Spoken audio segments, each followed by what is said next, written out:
Now on CoastTV News. Cones up, no work taking place in Rehoboth Beach when DelDOT says construction will get back on the road. 2 homes being built, Habitat for Humanity expands, but some Milford neighbors a little bit worried.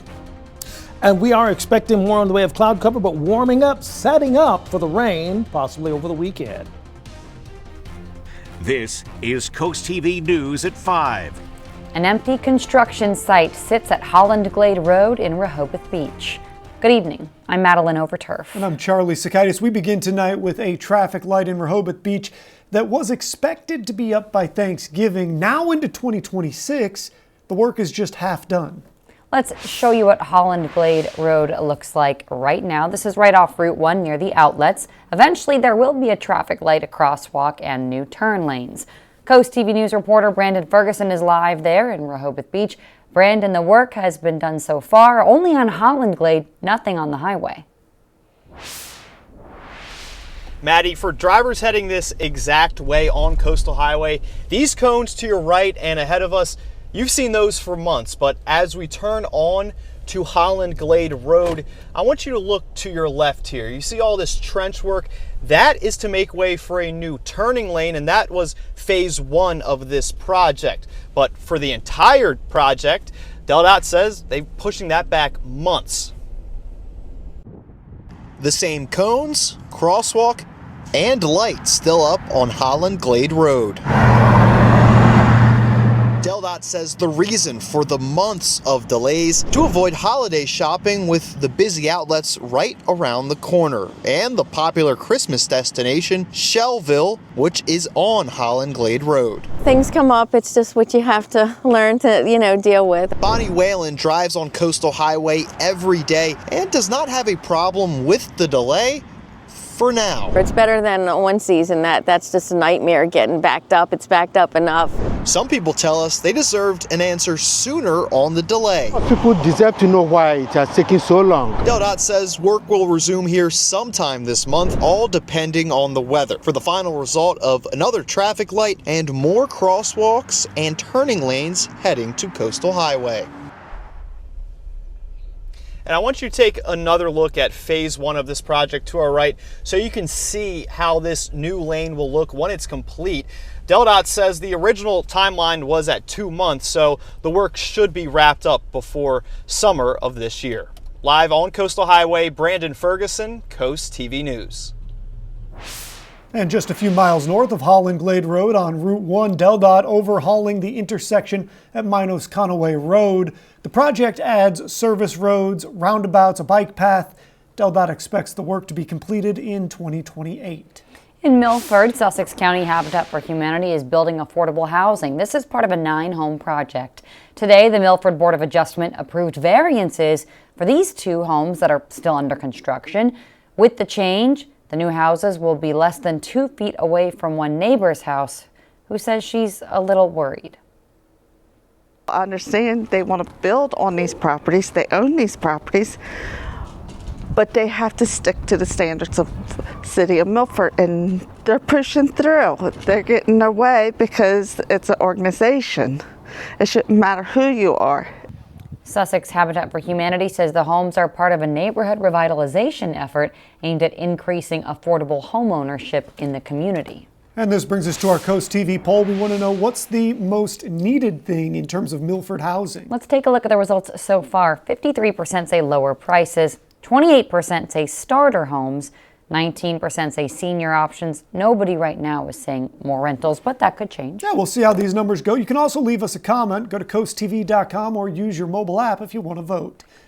Taking a live look into Dover right now as we check in with our First Alert Chief Meteorologist, Paul Williams. Well, we are bracing for an opportunity for seeing a little rain going into the weekend because overall we're continuing to expect and anticipate cloud cover going to increase for us by the go into the 9 o'clock hour. Generally speaking, I mean, we're still warmer than usual for this time of the year. 53 for us in Georgetown, 54 for the high in Cambridge, Easton, Salisbury, and 52 for the high in Ocean City. Now, where does that place us compared to yesterday? Yesterday was a real anomaly. Because take a look, we're 12 degrees cooler in Georgetown and in Dover, and we're cooler all over the board. 12 degrees cooler in Wallops Island, 7 degrees cooler in Cambridge as well as Easton. But we're still above the norm, so hey, we're still enjoying good weather. Now, it's going to be good and warm and good and possibly wet over the weekend. Your full forecast on that is coming up. Tonight, the Starboard in Dewey Beach is hosting a fundraiser for the fallen state police trooper Matthew Ty Snook. The fundraiser is 5 to 9. The restaurant says all proceeds will go directly to the Snook family. The Delaware Community Foundation announced almost $300,000 in capital grants for Delaware nonprofits. This is to assist them in acquiring, constructing, renovating, or improving facilities to ensure long-term operational effectiveness. This includes more than $18,000 for repairs to Primos Passos Early Childhood Learning Center in Georgetown, which serves children and families primarily from the Hispanic community throughout Sussex County. The grant will pay for painting, installing a new bathroom, and purchasing a new washer-dryer. Maryland Governor Wes Moore is proposing decoupling the state's vaccination guidance from the federal government. The VAX Act would authorize Maryland's Department of Health Secretary to issue official recommendations for immunizations, as well as screenings and disease prevention measures in the state. This comes after the CDC decreased the number of recommended routine vaccinations from 18 to 11 just this week. Today, a rare Republican rebuke of President Trump. 5 Senate Republicans joining Democrats to support a bill which would limit the president's ability to use the military in Venezuela without congressional approval. The vote largely symbolic, but as NBC's Monica Alba shows us, it shows that even some members of the president's own party are increasingly uncomfortable with the Trump administration's expanding use of the military without consulting them. Ms. Baldwin, Mr. Banks. In the Senate, a rare bipartisan warning shot at President Trump. The yeas are 52, the nays are 47. The motion is agreed to.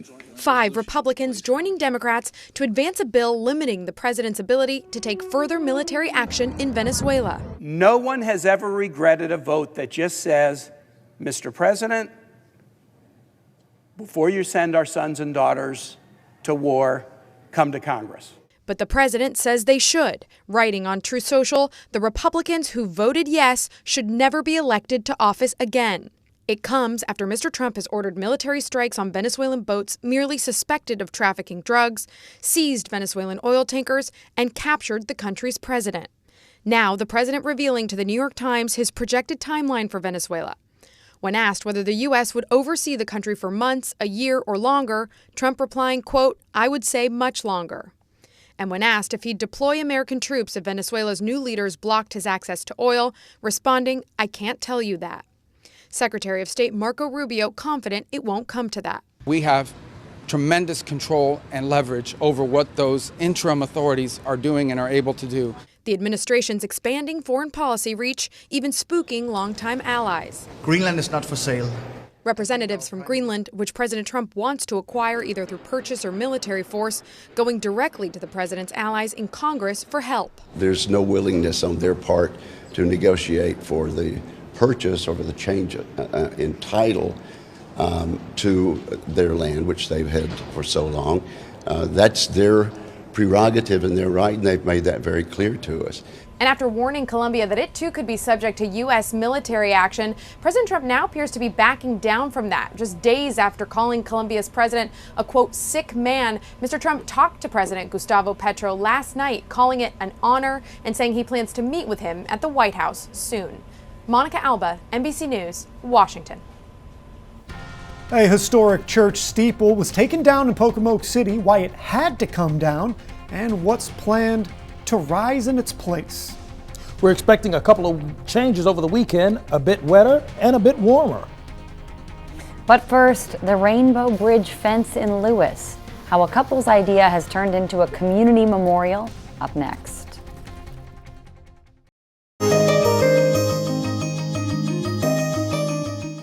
A simple walk along the Lewis-Georgetown Trail comes with colorful reminders of pets that have touched so many lives. And it's a spot where one couple paid tribute to a dog that they've lost, creating a landmark for others. As Drew Bellinger shows us, it's now building a bridge to the rest of the community. Losing a pet is never easy. But it is easier when you are not alone. A community memorial is dedicated to the many pets that have brought joy to neighbors in the area. Just off Minos-Conaway Road and down the Lewis-Georgetown Trail sits the Rainbow Bridge fence. In 2024, Kat Riley and Rose Moorhead created the Rainbow Bridge fence after losing their dog Josie back in 2023. But she was very trainable, the best car buddy, beach buddy, travel buddy. Yeah, she was good. She was a good dog. The idea to create the bridge sparked when walking the trail just did not feel the same. Now that the couple has their new dog, Gordon, the joy has been brought back. But they say before they lost Josie, they walked the trail almost daily. We use this trail every day to walk, and my partner and her dog would walk on here every day with the crowds, without the crowds, you know, throughout all the seasons. And she didn't want to get out and walk much anymore after that. Lisa Whitcomb-Beebe, who lives in the community, loves the bridge and even added to it when her dog Fergie passed. It's a beautiful way to walk by and remember your pet and share a special memory with, you know, your other pet or with someone that you're walking with. The bridge features animals from dogs to this lizard. Riley says even after creating this Facebook group, she never expected the bridge to turn into what it has. We put Josie's collar out there, and then within a few days, people were signing it, leaving their own dog leashes, and it's just been growing ever since. You don't need to know the pets behind the names here on the Rainbow Bridge fence to understand the love that comes behind them. And Riley and Moorhead say that anybody walking up and down the Lewis-Georgetown Trail is more than welcome to leave a memory of their own. For Coastal Connections, I'm Drew Bellinger.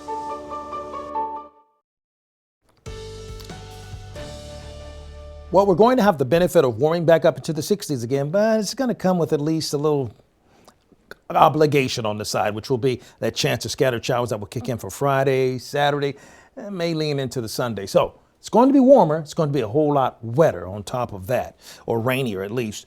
In Ocean City right now, we're coming in at 44 degrees. Now, the winds are relatively gentle, moving at about 3 miles per hour. Now, keep in mind, we're going to stay in the low 40s for the rest of the night in the Ocean City area.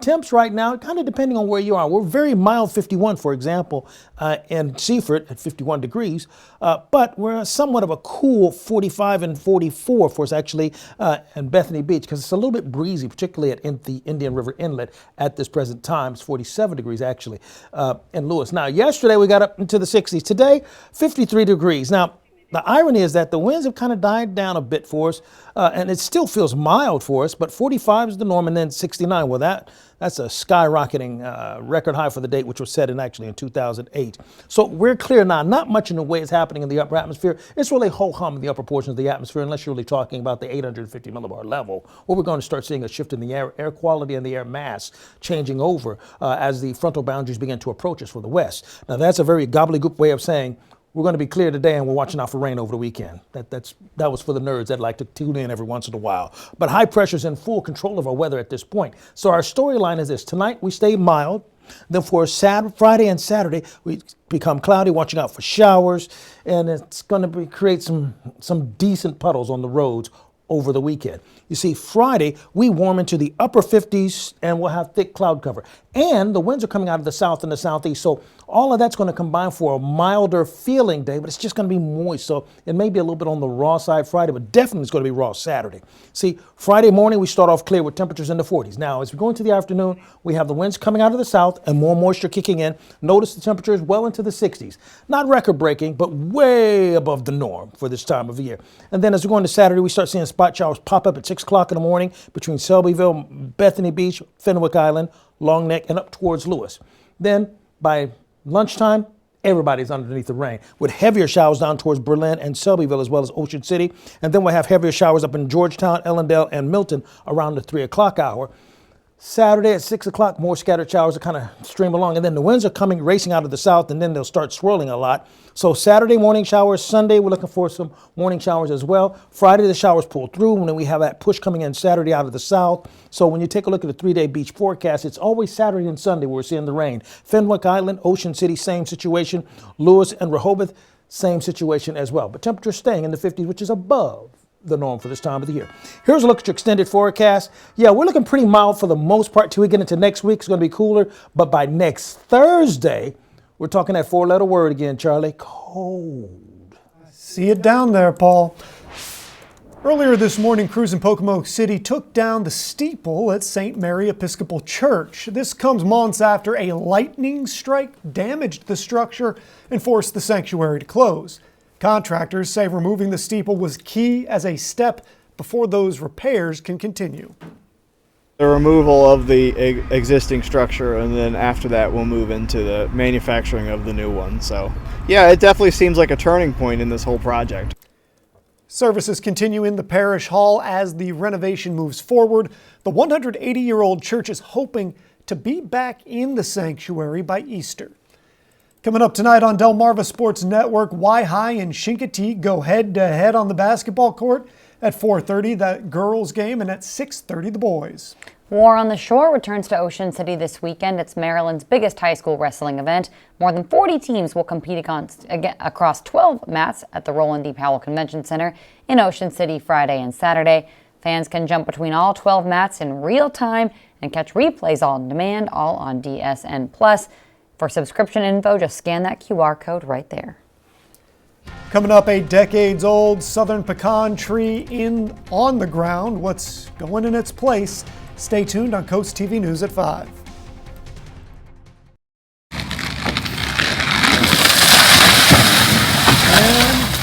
And there it goes, a decades-old southern pecan tree in Milton. It has been torn down. This is at Route 16 and Union Street. The tree was torn down to make way for a new Royal Farms. The man who cut down the tree said it's actually not quite as old as people originally thought. We had some slow years right here. We had some rapid growth in here, rapid growth out here. So 20 inches. It's tickling between 80 and 100 years old. According to Simpson, the wood from the tree is not going to waste and will be used for furniture and more. The tree was the subject of protests. People in Milton gathered weeks ago to try and save the tree. DNREC says the tree was the tallest southern pecan in the state. $9 million in funding approved for parks and land conservation in Maryland and Pocomoke County. The State Board of Public Works says money from program Open Space will go to upgrades at the East Pocomoke Little League fields. Funding also approved for surveying a potential rural legacy easement along Quantico Creek. Americans are feeling more pessimistic about finding work. That's according to a new jobs report from the Federal Reserve Bank of New York. It says the likelihood of landing a job fell to a record low of 43.1% for December. Additionally, the December survey showed respondents' expectations of losing their job rose. Most industries are experiencing what some economists call a hiring recession. The IRS will start accepting tax returns on January 26th. That could get you a faster refund if you are due one. If you don't need your refund right away, though, you do have until April 15th to file. Let's take a live look outside into Ocean City. A little foggy out there. One more check on your forecast after this. To be quite honest, we've been the recipient of really mild weather, and I hope you've enjoyed this week. And this weekend's going to be mild, but you will have to bring an umbrella with you. Or better yet, why don't you just win one from us? I'm just saying, I can hook you up, but you know what? You can't win if you don't enter. That's all I'm saying. All right, let's take a look at our Dover site. We're at 44 degrees right now. We'll drop down to 39 by 9 o'clock with limited cloud cover at Dover at that particular time. But we're relatively limited for right now. But the cloud cover is going to start rolling in pretty steadily, pretty easily. Our umbrella, hint, hint, contest giveaway winner, Blake Hamister of Bridgeville. Congratulations, courtesy of Paul Davis Paul Davis Property and Restoration Experts. Umbrella Gift, and you got to come by the station to pick that up, by the way. Be sure you call in and get your weather forecast. The number to call is 443-880-9100. Your forecast is just a call away, sponsored by the law offices of Brockstead, Mandalis, and Federico. Now let's talk about this. Listen, it's still mild. We're looking at 61 degrees on Friday and rainy Friday night. Okay, now Saturday, that's pretty much rain all day, okay? I'm not even going to fake it with you. I'm going to keep it a buck on that. However, Sunday we'll have some rain in the early morning hours, then we're done. All right, thank you, Paul, and thanks for joining us here at 5. For more news, more local weather, download that Coast TV News app. Inside Edition is up next. And we'll see you later tonight for Coast TV News at 6. Have a great evening.